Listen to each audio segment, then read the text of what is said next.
Chicago winter mornings are mercilessly cold. Margaret Wilson sighed deeply as she punched her time card at the end of her shift. The final hours of the night shift had been particularly busy, with 3 CPR incidents and assisting in 1 emergency surgery.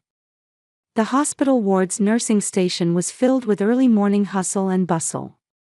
"Good work, Margaret.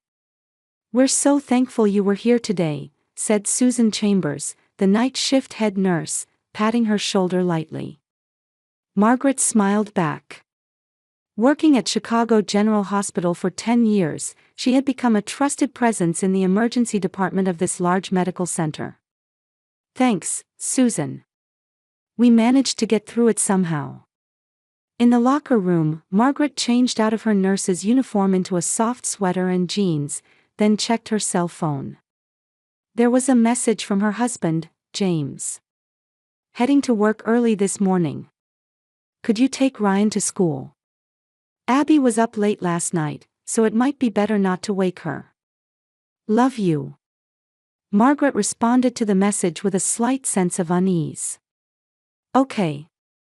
Take care. Love you too." Recently, James, who worked as a salesman in real estate, had been leaving home earlier and returning later than before. According to him, the market was booming and he had new clients. Margaret trusted her husband, but sometimes she got the impression he was hiding something. She got into her car and headed home. Snow began to fall, with tiny crystals landing on the windshield. Their house in Chicago's suburbs was a 2-story home they had purchased right after getting married 10 years ago. As Margaret opened the door, she heard her son's voice from the quiet house. "Mom, welcome home." 12-year-old Ryan was eating breakfast at the kitchen table. In front of him was a bowl of cereal with milk, and he had spread out his school homework. Margaret kissed him lightly on the head. "Good morning, Ryan. Finished your homework?" "Almost. But this math part is a little difficult." Margaret sat next to her son, offering to help with his homework. Ryan was a bright, intelligent boy who excelled in science and history but struggled a bit with math. "Where's Dad?" Ryan asked. "He said he left early for work. Seems he has a new client." Ryan was about to say something but swallowed his words. Margaret noticed but didn't press him. Her son seemed more contemplative lately. She thought it might be the beginning of adolescence. "Is Aunt Abby still sleeping?" "Looks like it. Dad's message said she was up late last night, so it's better to let her rest." Margaret's sister Abby had divorced 4 months ago and was temporarily staying with them. Her marriage had lasted just 3 years. She had made the decision after discovering her husband's infidelity. Margaret wanted to give her sister time and space to start a new life. "Ready for school?" "It's time for the bus," Margaret said, looking at the clock. Ryan hurriedly stuffed his homework into his bag and put on his jacket. Margaret handed him a sandwich for lunch. "Have a good day. Come straight home after school." "Okay, Mom. I might be a little late today because I'm studying math with my friend Mike." Do you know some people earn over $10,000 a month just by posting Reddit stories on YouTube? No face, no voice, just a laptop. I do it too. Link below if you're curious. Margaret hugged her son and watched him leave the house. After finishing some chores, she gently knocked on Abby's door upstairs. When there was no answer, Margaret opened the door slightly and peeked in. The room was empty. The bed was neatly made, and Abby was nowhere to be seen. Margaret frowned. It was unusual for her sister to go out so early in the morning. She started to contact her by phone but stopped herself from sending a message. Abby was an adult. She had the right to her own time. Margaret dragged her tired body to bed. Sleep after the night shift was precious. But before falling asleep, she couldn't help thinking about her family. Something felt off lately. The subtly changed atmosphere in the family. James's return times. Abby's strange behavior. Ryan's silence. Still, Margaret reassured herself. The family was fine. Everyone was just dealing with life changes in their own way. She closed her eyes and took a deep breath. Tomorrow would be a new day. Everything would return to normal. 3 weeks later, Margaret was having lunch in the hospital cafeteria. Her colleague Diana sat across from her, placing a coffee down and whispering. "Margaret, are you all right? You look tired lately." Margaret looked up and forced a smile. "Yes, I'm fine. Just busy." In reality, she was far from fine. The subtle changes in the family atmosphere were troubling her. Recently, her husband James carried his smartphone everywhere and always seemed apprehensive. He hastily checked the screen whenever a message arrived and quickly put it away when Margaret approached. His explanation was that he was under pressure with ongoing deals with important clients, but Margaret felt there was some other reason. "Really? How are things at home? Is Abby still living with you?" Diana's question seemed to carry some implication. "Yes, she still is. She seems to be trying to get her life back on track lately." Margaret thought about her sister. Abby had clearly changed recently. Previously, she had been unable to recover from the pain of divorce and often stayed in her room, but now she spent time on makeup every morning, bought new clothes, and went out more frequently.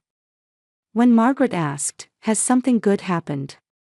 Abby deflected the conversation saying, "I'm just trying to think positively about life."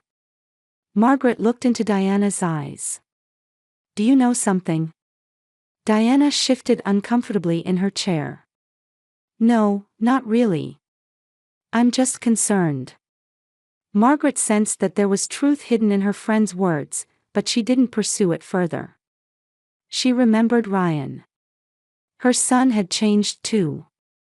After returning from school, he used to eat snacks in the kitchen while telling her about his day, but now he often silently retreated to his room. The previous evening, Margaret had knocked on Ryan's door. "Ryan, dinner time." "I'm not hungry," came her son's voice from inside. Margaret opened the door and entered Ryan's room. He was sitting on the bed, hugging his knees. "What's wrong? Is there a problem?" Ryan didn't look up and shrugged. "Nothing. Did something happen at school? Are you being bullied?" "No. It's just..." He stumbled over his words. "I don't understand grown-up business." Margaret frowned at those words. "What do you mean?" Ryan fell silent and said in a small voice, "Nothing." Margaret was brought back to reality by Diana's voice. "The doctors have noticed changes in you too. You're usually so careful, but yesterday you almost made a mistake in a patient's records." Margaret blushed. Indeed, yesterday she had lacked concentration. She had almost written medication for one patient in another patient's record. Fortunately, Dr. Carter, the chief physician, noticed her mistake and corrected it. "I'm sorry. I'll be more careful." Diana took her friend's hand. "Margaret, if something's wrong, why not talk about it?" Margaret took a deep breath, hesitating whether to confide her worries. But she didn't know what to say. She herself didn't yet understand the situation. "I'm really fine. Just a bit tired." That night, Margaret was preparing for her night shift. James had said he would be late from work, so she asked Abby to handle Ryan's dinner. "Of course, sis. Don't worry," Abby answered cheerfully. Margaret found her sister's behavior strange, so different from before. She who had once seemed depressed now appeared unusually bright. Meanwhile, her son and husband seemed to be dragging some dark shadow. Margaret couldn't understand what was happening in her family. Arriving at the hospital, her colleague Susan greeted her with a worried face. Margaret, do you have a moment? They moved to a corner of the nursing station. Susan looked around and began speaking in a low voice. About your husband. Margaret's heart raced. James? What happened? Last Saturday, when I was at the mall, I saw him. The woman he was with. Abby? Margaret's voice trembled. Susan looked surprised. You knew? No, just. Margaret was at a loss for words. She had sensed something before but didn't want to acknowledge it. Her husband and sister. It was too painful a betrayal. They seemed very intimate. Susan chose her words carefully. Holding hands and laughing. If you didn't know, maybe I shouldn't have said anything. Margaret leaned against the wall. All the pieces were starting to connect in her mind. James's late returns home. Abby's sudden change. And her son Ryan's words, I don't understand grown-up business. It's okay, Susan. Thank you for telling me. During that night's shift, Margaret's mind was in turmoil. She tried to focus on patient care, but her family situation occupied her thoughts. How should she handle this? Should she confront them directly? Or gather evidence? If her husband and sister were truly betraying her, her world would collapse. At 2 a.m., an emergency call rang out. Code Blue, Emergency Treatment Room. Code Blue, Emergency Treatment Room. Margaret rushed there. The emergency room was bustling with activity. Multiple medical staff were moving busily, and new patients seemed to be arriving. 3 traffic accident victims, seriously injured, shouted a young resident. A car apparently hit a tree on the highway. Margaret tried to focus on her role. However, at that moment, her cell phone rang. Normally she would ignore it, but feeling uneasy about a call so late at night, she checked her phone. Mrs. Wilson, a voice that sounded like a police officer.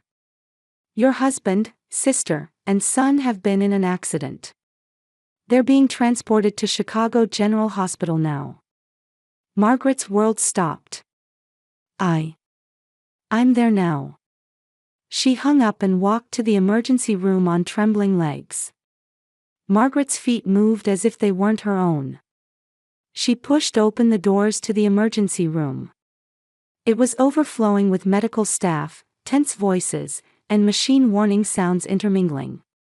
Where are they? Margaret cried. Susan rushed over to her and grabbed her arm. Margaret! Where is my family? Susan's expression darkened. Resolutely, she led Margaret to the back of the treatment room. There, 3 stretchers were lined up. Bodies covered with white sheets, connected to IVs and monitoring devices. Margaret approached step by step, feeling intense trembling. On the first bed lay her husband James. His face had lacerations, and his right arm was bent at an unnatural angle. On the next bed was her sister Abby. Her beautiful face was swollen, with a large wound on her forehead. And on the last bed lay her beloved son Ryan. His small body looked defenseless, with a bandage wrapped around his head. All 3 were unconscious. James. Abby. Ryan. Margaret cried, trying to rush to them.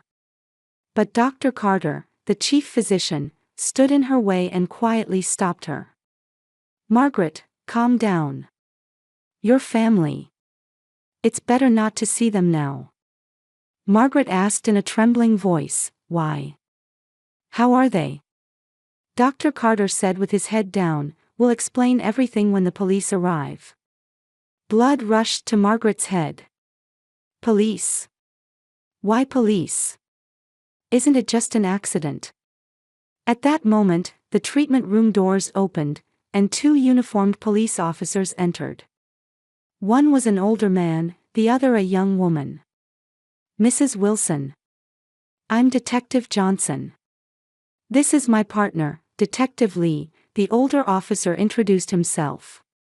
"May we talk to you for a moment?" Margaret nodded slowly, still gazing at her family lying on the beds. Susan wrapped an arm around her shoulders and guided her to a quiet interview room. Dr. Carter and the two detectives followed. In the interview room, Detective Johnson began speaking quietly. "Mrs. Wilson, I'm very sorry to say this, but there are suspicious aspects to tonight's accident. According to witness statements, there was a heated argument in the car just before the accident. The car began to swerve and eventually crashed into a tree by the roadside."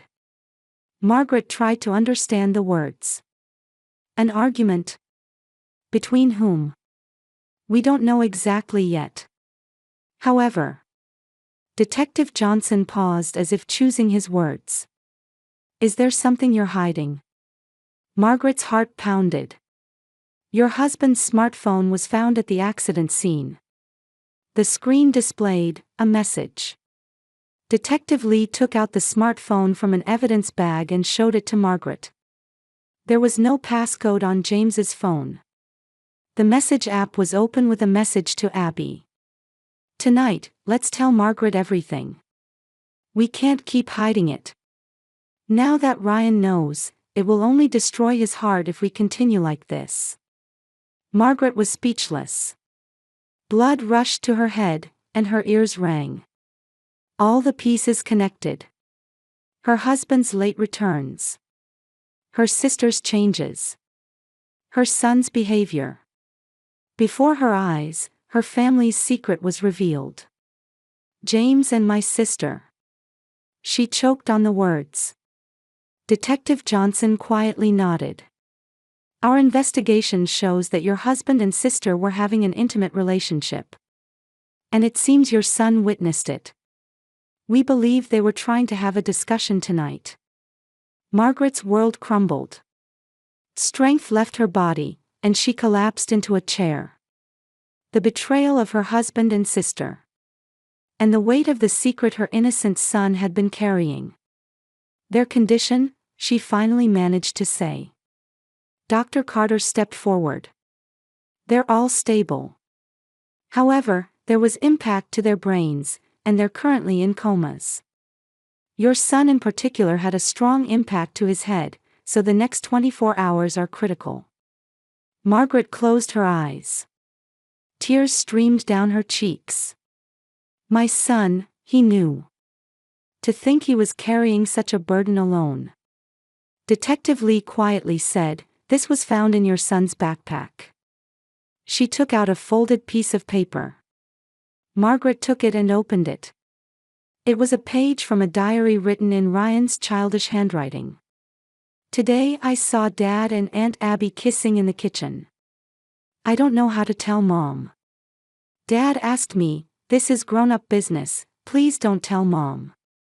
But I hate lying. I hate to see Mom sad.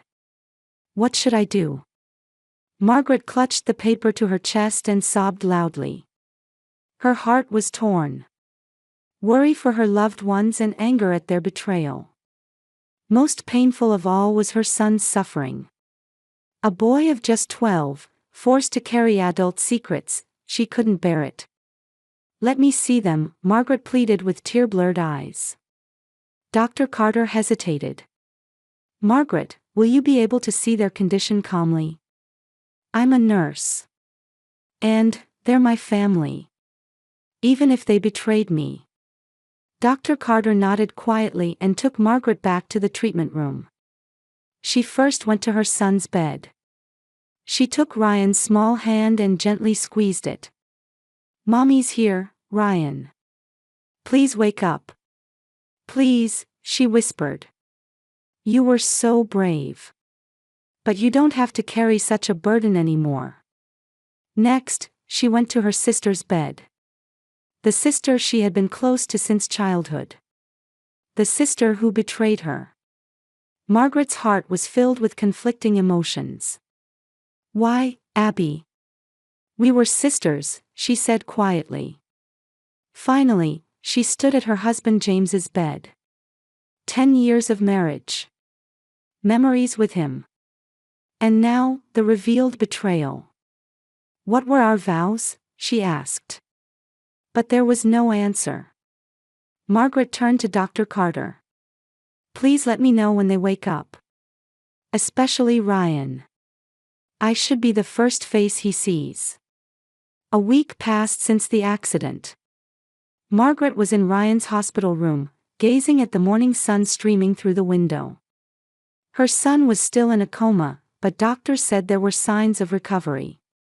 Brain wave activity had increased, and occasionally his fingers moved. It was a glimmer of hope. Margaret had taken leave from work. Her hospital colleagues were concerned about her and took turns visiting, bringing toys, books, and flowers for Ryan. Susan was particularly attentive, making sure Margaret ate and took breaks. Get some rest, Susan said. I'll be here. Margaret smiled with a tired face.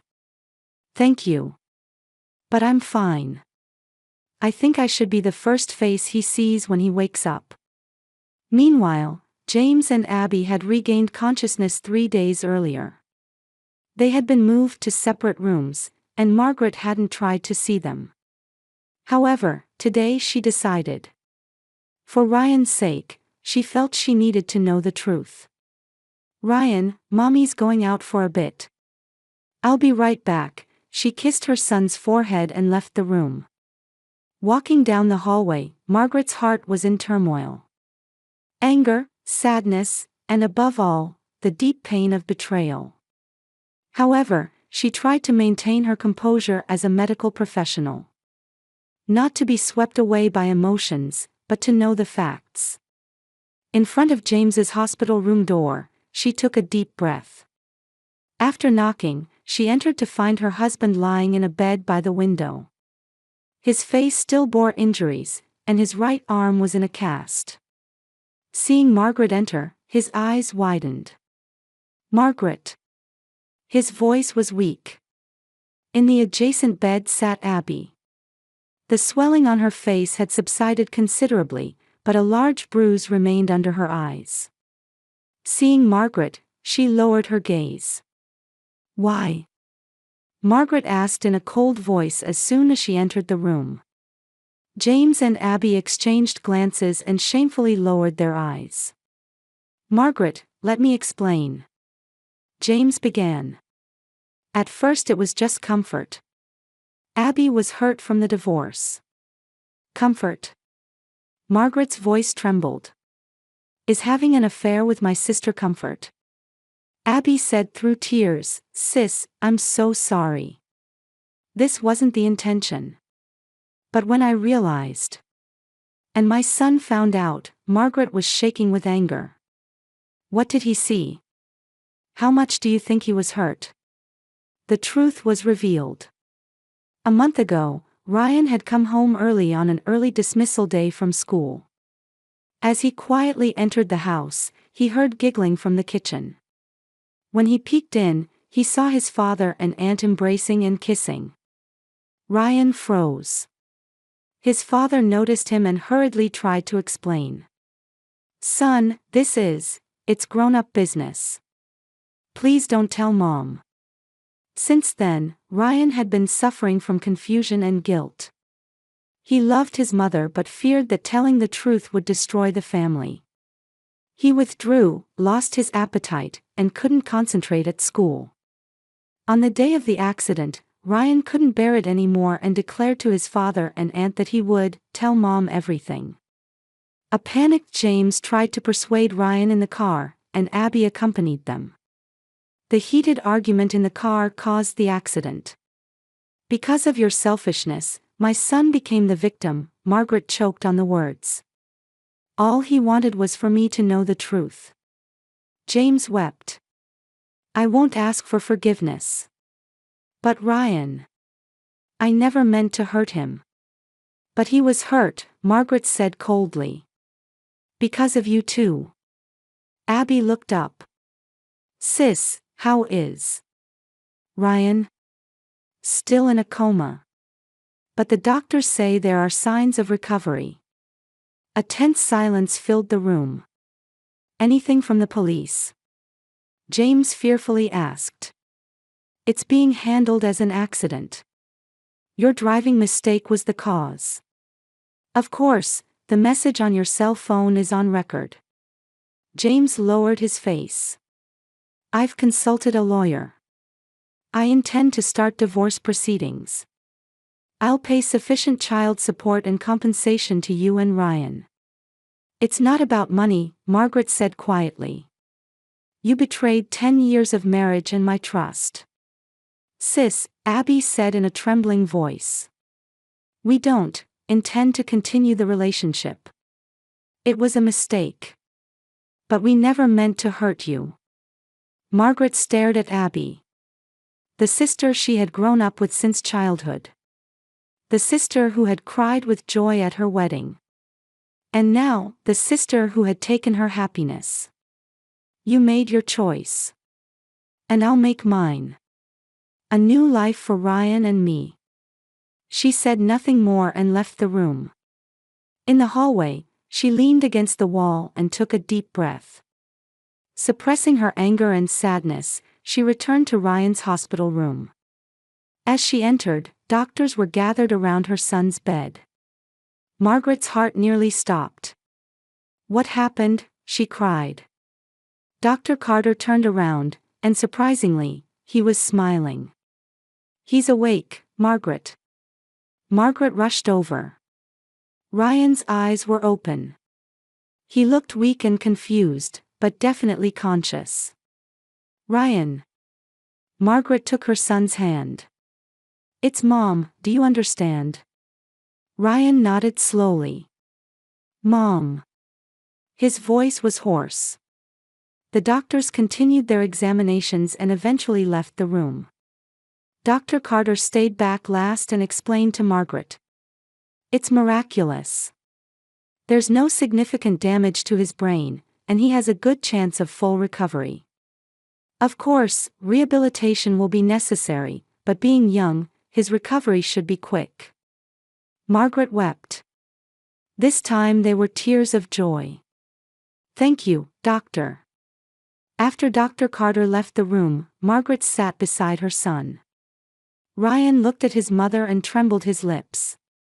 Mom, I'm sorry about not telling you about Dad and Aunt Abby.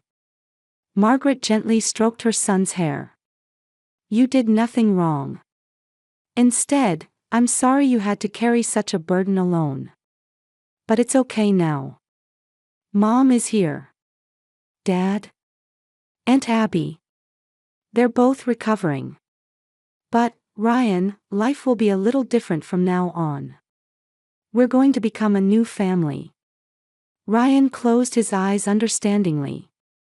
Though still weak, he firmly gripped his mother's hand. I want to be with Mom, he said in a small voice. Margaret gently embraced her son. We'll still be a family, Ryan. But in a new form. Let's be strong together. One Sunday morning a year later, Margaret was making pancakes in the kitchen. From the living room came Ryan's laughter. He had fully recovered and was adapting well to life at his new school. Margaret felt the sunlight streaming through the window and reflected on the past year. The first few months had been difficult. Divorce proceedings, moving, and her son's rehabilitation and counseling. But they were moving forward little by little. Margaret, who had returned to the hospital, now worked shorter hours. She treasured her time with Ryan. Mom, are Ben and Joshua coming to the park picnic today? Ryan came into the kitchen. Yes, they are, Margaret smiled. Ben Harrison was a pediatrician she had met at the PTA of Ryan's new school, and he had a 9-year-old son, Joshua. She and Ben, also raising a child alone, had gradually deepened their friendship. They're nice, Ryan said frankly. I got a letter from Dad. James had moved to the West Coast. He was receiving counseling for alcohol dependency and facing his actions.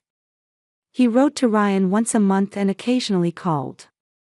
It would take a long time to repair the father-son relationship, but at least he was trying.